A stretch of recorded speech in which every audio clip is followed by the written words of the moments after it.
Өмнөдгов аймгийн 3 тэс сумандах шивээ хүрэн бомтоор өнгөрсөн жил 26 сая тонн нүүрс экспортлжээ. Тэрэг бүрэн хүчин чадлаараа ажиллавал жилд 50 сая тонн нүүрс экспортлох боломжтой гэлээ. Тэгвэл тус бомтод тулгамдж буй асуудал болон бомтын хүчин чадлыг нэмэгдүүлэх талаар Улсын хурлын даргын захирамжаар байгуулагдсан ажлын хэсэг хуралдаж ярилцлаа. Засгийн газраас шин сэргэлтийн бодлогыг дэвшүүлээд 3 дахь жилийнхээ нүрийг үзэж байна. Тухайлбал бомтын сэргэлтийн хүрээнд шивээ хүрэн бомтод өнгөрсөн хугацаанд жилд 22 сая тонн болон 10 сая тонн нүүрс ачиж, буулгах терминал мөн шивээ хүрэн төмөр замын өртөө байгуулагджээ. Энэ бомтын хувьд төрөх хувийн хвшлийн хөрөнгө оруулалт хосолсон гэдгээрээ онцлогтой. Тэгвэл нүүрсний үн зах зээл дээр буурсан энэ үед хувийн хвшилд тулгамдж байгаа асуудлыг Улсын хурал засгийн газрын гишүүдээс бүрдсэн ажлын хэсэг болон бусад холбогдох албаны төлөөллүүд сонсож хэлэлцлээ. AGV буюу автомат тавцанд тээврийн хэрэгсэл нүүрсний чиглэлээр буулгах талбайн шилжүүлэн очих үйл ажиллагаа явуулдаг энэ чиглэлийн талбай дээр бол ажиллаж байна.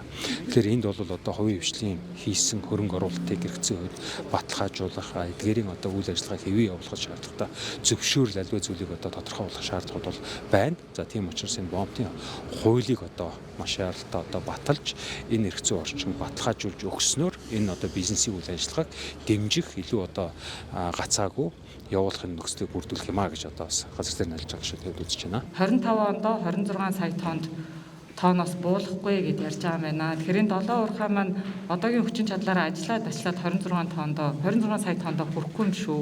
Одоогийн энэ нүүрсний зах зээлийн үн 50-аас дээш явнаар өсөх юм бол бид нар энэ 26 сая тонн дээр бол ямар ч асуудал байхгүй гэж ойлгож байна.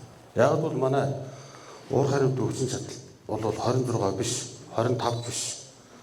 Хамгийн багадаа ер нь бол 51 сая тонн хүртэл олборч чадна гэдэг. За 51 бай гэхэд ер нь бол тооцоолоор бол хамгийн багадаа 30-аас 35 сая тонныг бол манай уугаанууд жилдээ олборлоо гаргачих. Боломжтой хүчин чадалтай нөөцтэй. Нүүрсний экспортыг нэмэгдүүлэх боломжийг судлах цаашлаад хувийн хвшлийн хийсэн хөрөнгө оруулалтыг эргэцийн хувьд баталгаажуулах зэрэг шаардлага тулгараад байна. Том зургаараа бомтын хөгжлийн ерөнхий төлөвлөгөөг батлах тэр дундаа шивээ хүрэн бомтод ажиллаж амьдарч байгаа иргэдийн нийгмийн асуудлыг шийдэх нь чухал байгаа юм. Шивээ хүрэн бомтоор 3600 гаруй тээврийн хэрэгсэл экспорт хийдэг гэх судалгаа байна.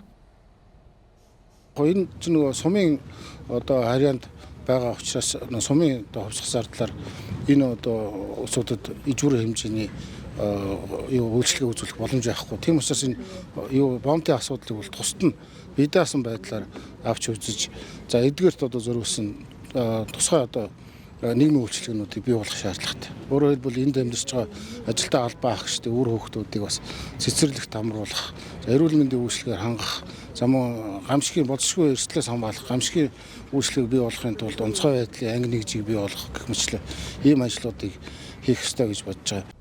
Шивээ хүрэн бомтоор 2023 онд 19.5 сая тонн нүүрс экспортлсон бол өнгөрсөн жилд 26.5 сая тонн нүүрс гадагш гаргажээ. Энэ хэмжээг нэмэгдүүлж 50 сая тоннд хүргэх боломжтой гэж нүүрс тээврийн компани төлөөллүүд онцолж байлаа. Ингэж бүрэн хүчин чадлаараа ажиллахын тулд терминалийн дотоод үйл ажиллагааг 24 цагаар ажилуулах, автомат чингэлэг тээврийг 5G гарцыг бүгд найрамдах хятад ард улстай тохиролцож нээх, шууд экспортын тээвэртэй ижилхэн нөөтөөс чөлөөлөх зэрэг нь чухал байна. Эдгээр асуудлыг засгийн газрын түвшинд шийдвэрлэхээр судалж байгаа юм.